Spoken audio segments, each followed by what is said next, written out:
Hi everyone, it's Christine here from Ever After Paper Crafts, and today I have a really fun card to share with you. This is a card that I made using the More Spring Flowers stamp set from Simon Says Stamp, and this stamp set is oh so gorgeous. It was truly a dream to color these images. So beautiful.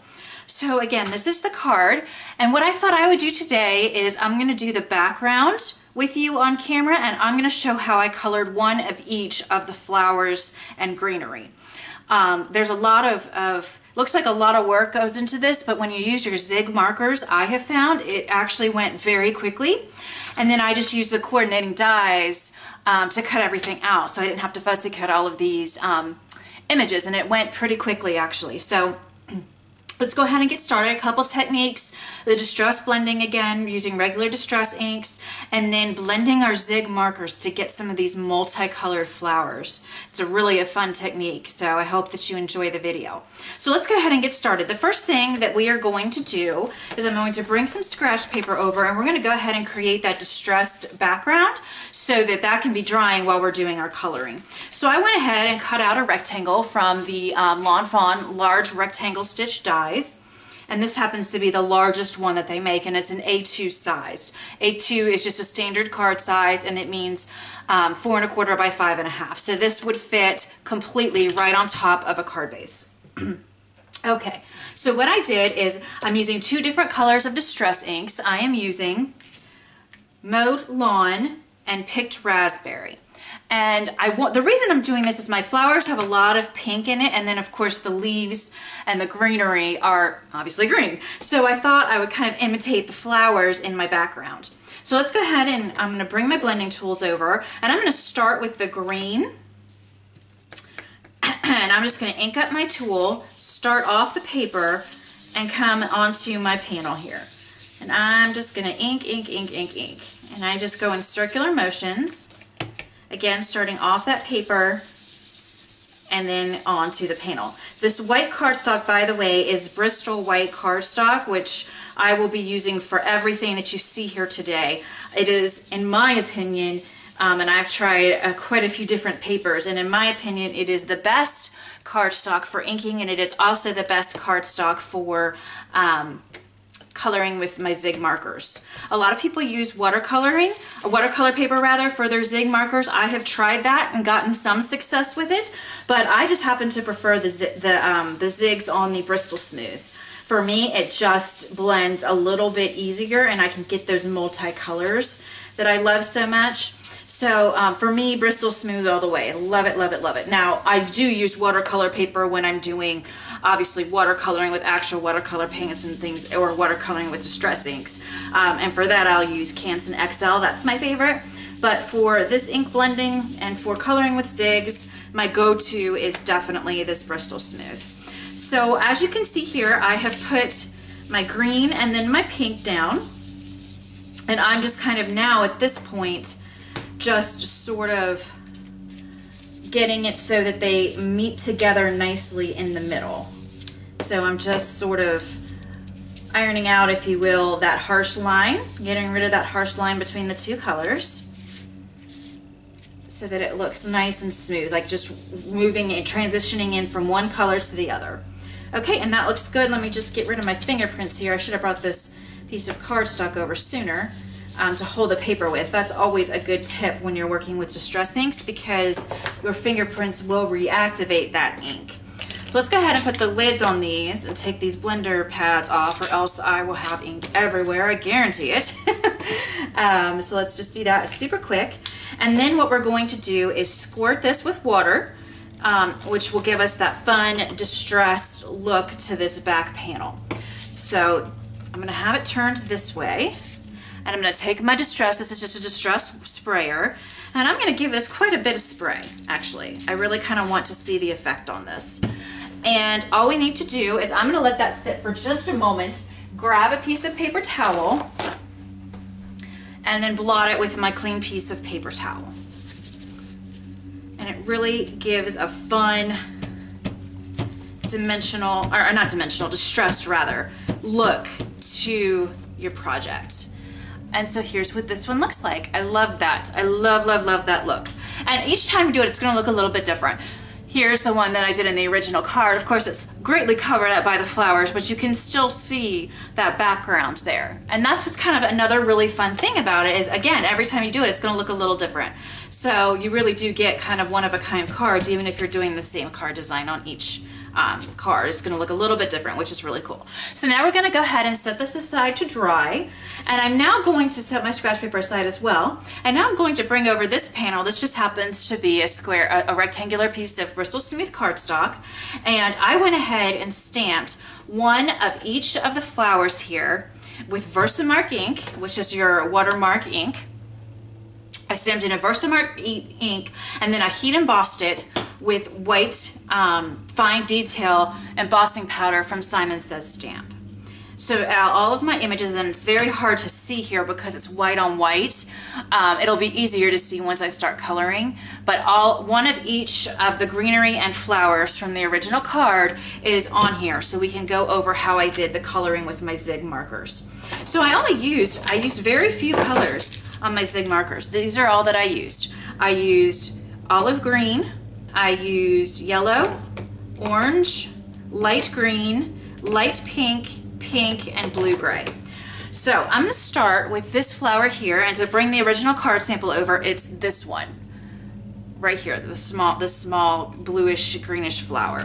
And what I'm going to do, I want to show you how I mixed some of my Zig marker colors. I'm using blue-gray and I'm using yellow. Of course, the blue and yellow make green. And you can really use these Zig markers like you would use watercolor paints to mix and match and flow your inks together. But what I'm going to do is I'm going to create a very unique bluish green color here, if you can see from the original card sample, that's not available in any of the other markers. And that's what I love about these markers, is you can really get creative. And honestly, I'm not super creative. I just sort of stumbled along and kind of did this accidentally as I was playing around with my markers. And I'm like, ooh, that's actually a really pretty color. So I put some blue down, as you can see. And again, have your paper towel ready. I put some blue down there, as you can see. And then I'm putting just a tiny little bit of yellow, just right there. And when you're putting a marker into another color, for example, I put this yellow into this blue, it's okay. It's not going to hurt the tip of your marker. However, you want to that's why you have your paper towel handy, and just scribble off some of that darker ink that got on the tip of your yellow, and then it's fine, and you're ready to use that yellow marker again, and it will look perfectly yellow. And now I'm just going to blend this. And all I'm doing is pulling this color up so that the entire petal there is covered. And it's this grayish, bluish green that you get, and it's really pretty. Can you see that there? I hope the camera's picking that up. It's really, really pretty, just kind of a unique, to me anyway, color. And please, I am not in any way insinuating that I am an artist or an expert in any way with these markers. I'm just showing you how I do things in the hopes that it may help you. But, you know, again, I'm not a specialist. I'm nothing. I just am playing around and love crafting and want to share. So that's what I'm doing with these videos and with my blog. There's the next petal that I did.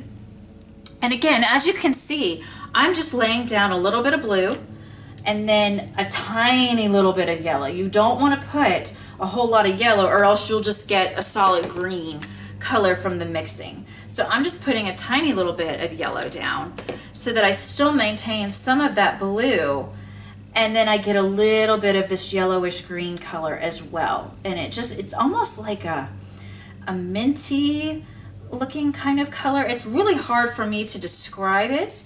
But in my opinion, it's quite lovely. And I don't know if this type of flower actually looks like this in real life, but but that's okay with me, because it's just I'm just playing around with my markers here, learning a little bit more about these great markers and having some fun. So, and I think the ultimate outcome is it looks really pretty. So hopefully the recipient will enjoy this card. So as you can see on this last petal that I did, it's a little bit more green than I'd like. So again, another great thing about the Zigs is you can go back in and color right over top again. So I just took my blue and went right back in, and I'm coloring right over top again, just to get a little bit more of that blue color in and fade out that kind of brighter green that I got. Okay, so we are done with this flower. Now I'm going to move on to this other small flower, which in the original card is this one right here, and there's two of them in the original card. But again, for the purposes of the video, I'm just doing one. I did some blending of two Zig Marker colors for this flower as well. I did yellow and I did orange. Now I'm going to put the orange down first. The way I like to do it is I put the darker color on first. And if you can see, I'm really literally just scribbling a little bit of color down at the base of each petal and in the center. Now I'm going to come in with my yellow and go a little bit on top and a little bit further with that ink, just pulling the orange up and out just a little bit. And then my water brush truly does all the rest of the work. And then with the water brush, I'm just pulling all that color to the tippy top of each petal, or whatever image you happen to be working on. That's how I use these markers, and I color in a circular motion to get it evenly spread around the image. Because these are brush markers, sometimes you get lines like you would get with actual watercolor painting. And I kind of like it to look smooth, and I find that doing the coloring in a circular motion eliminates a lot of those lines that will form just because the markers are what they are. They're essentially watercolor, they're not essentially, they are watercolor markers. And they have the brush tips as opposed to a plastic tip, so they actually behave quite a bit like actual watercolors. I'm going to zoom in just a little bit so you guys can see this coloring just a little bit better. The next thing that I'm going to do is the three-pronged, for lack of a better word, leaf, which is here on the original card and over here on the original card. And for this, I simply use light green. So I only used one color, and I want to show you how you don't have to blend colors if you don't want to. You can honestly buy just a few Zig colors, you can buy them individually, and you are good to go. Because if you have that water brush or a paintbrush you can dip in water, you don't even need a water brush, and you can make these work for you. So as you can see, I just scribbled some green down at the base of each leaf, and I'm taking my water brush, and in a circular motion I am pulling that ink up from the bottom of each leaf, and it really does give a very nice shaded look.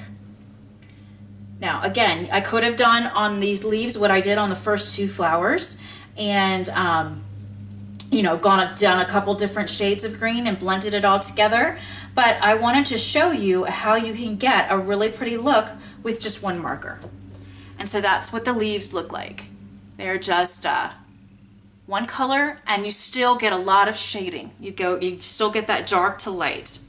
Now this image right here is the stems, and once they get on the card, of course I had to cut them, but these are the little stems that I have coming down from the rose, from the big pink flowers.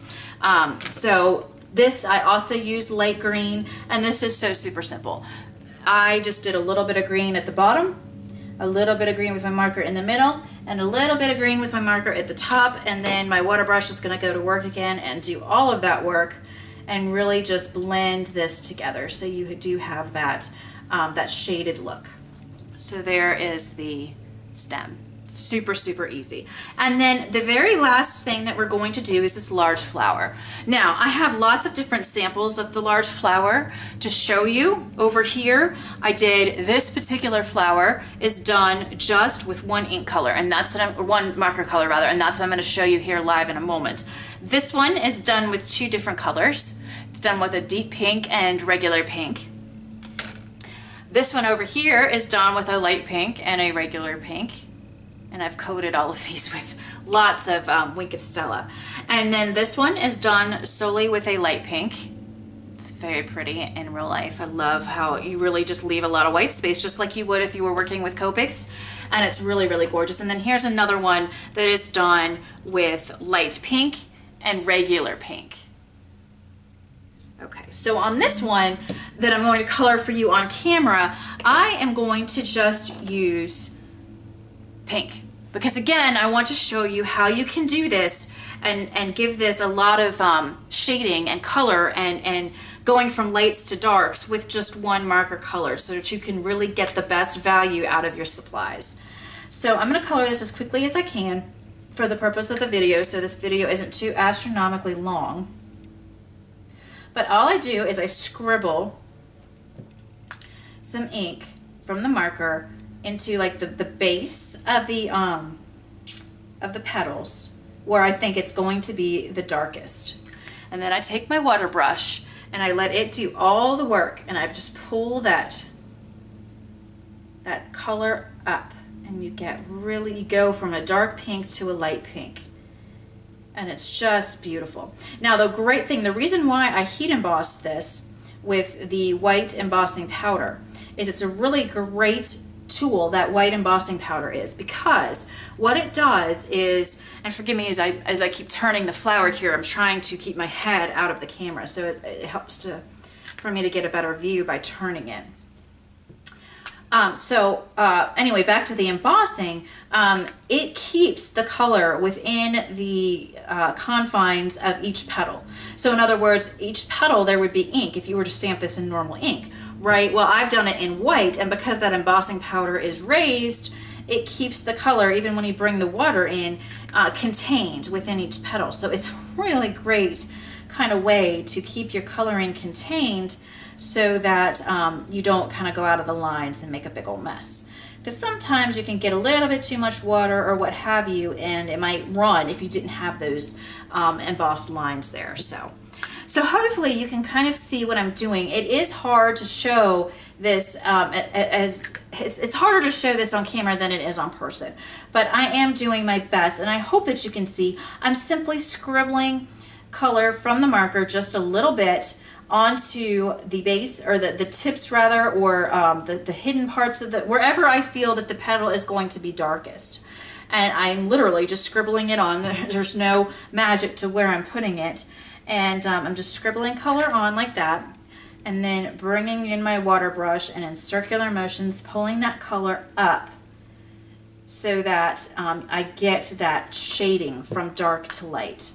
And again, I'm just using one color for this, which is so awesome, because it really just shows that you don't have to invest a lot of money. If you want to try these markers out, get a few colors. Get a green, get a pink, get a red, and maybe a blue, and see how you like them, and get either a paintbrush or a water brush and give them a try. And it's a really inexpensive way to see if these markers are going to work for you.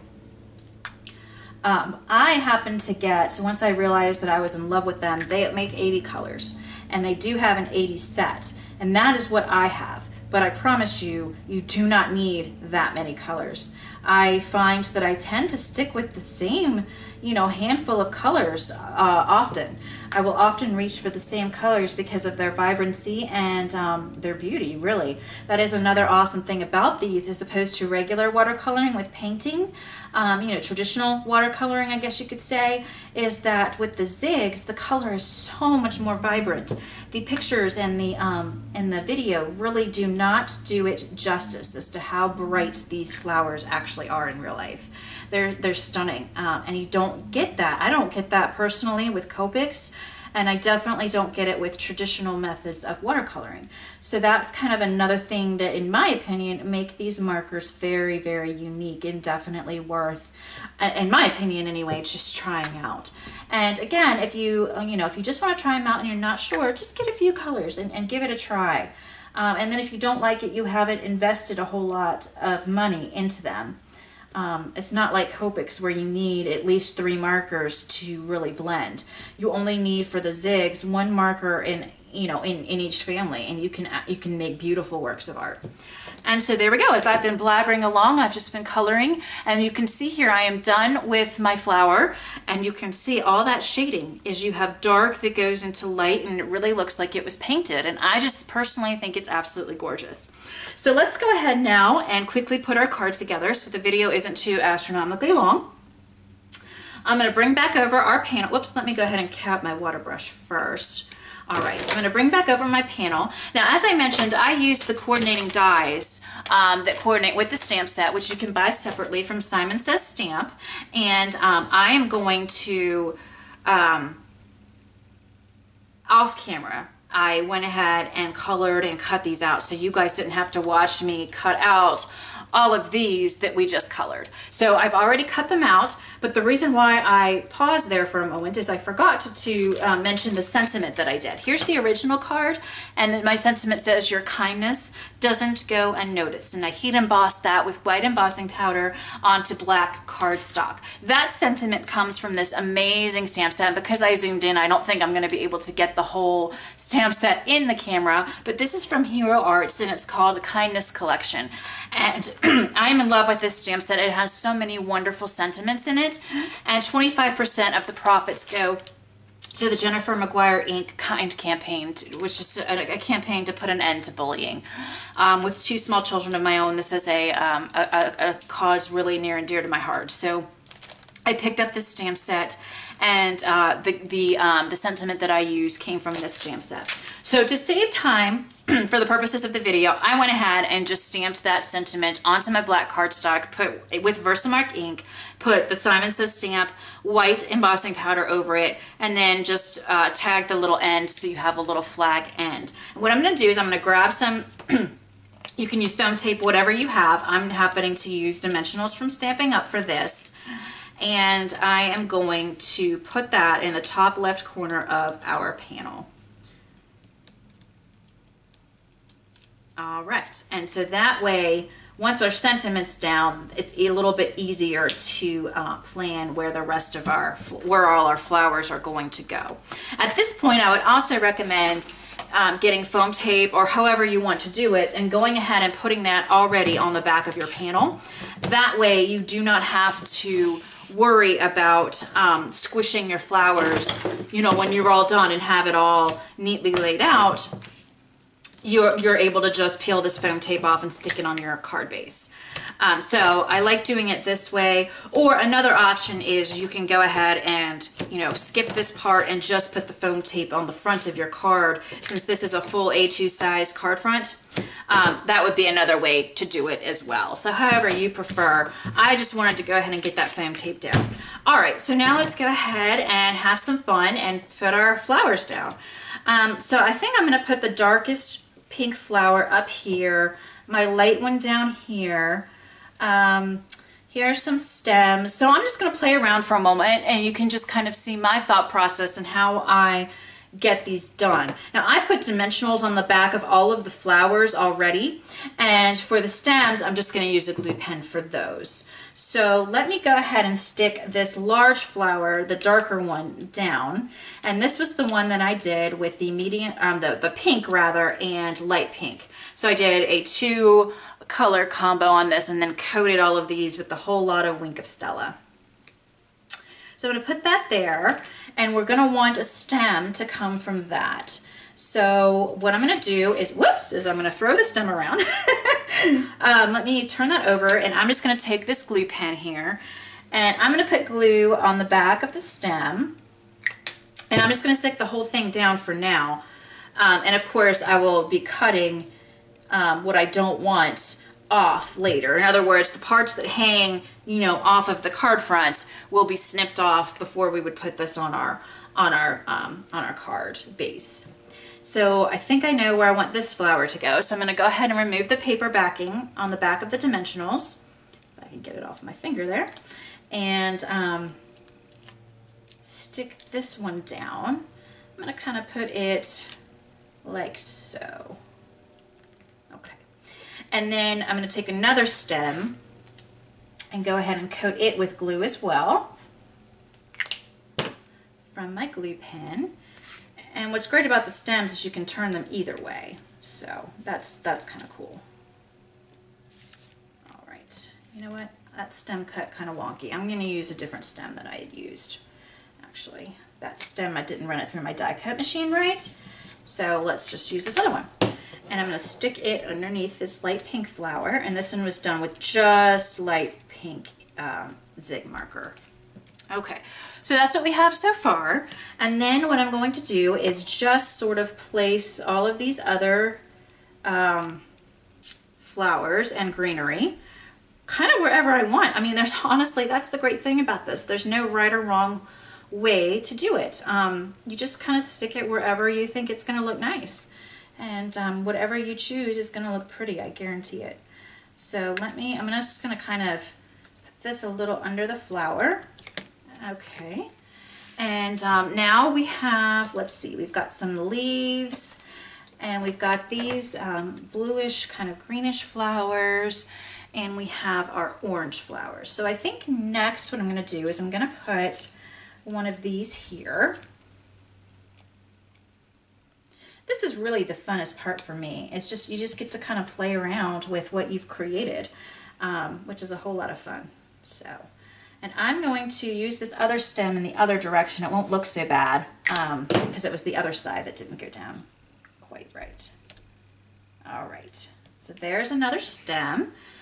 And then I'm going to do this other flower kind of like so, I think. Yeah, let's do it like that. And we are going to do some orange. We need some of these orange guys. I'm going to stick this one right here. And I'm going to stick this one, I think, under here, like so. Yeah, I like that. And then all I have left are just a couple of these leaves. And I'm just going to kind of stick them. I think I'll stick this one under here, like that. And this one under here like this. And I think I want it underneath the flower. There we go. That looks good. Okay, so that's what I have just done here quickly. And let me clean up all of these dimensionals really quick, or else we'll get them all over the project. Okay. So now what we need to do is turn this over and snip off kind of all this excess here that's hanging off the card that we don't need anymore.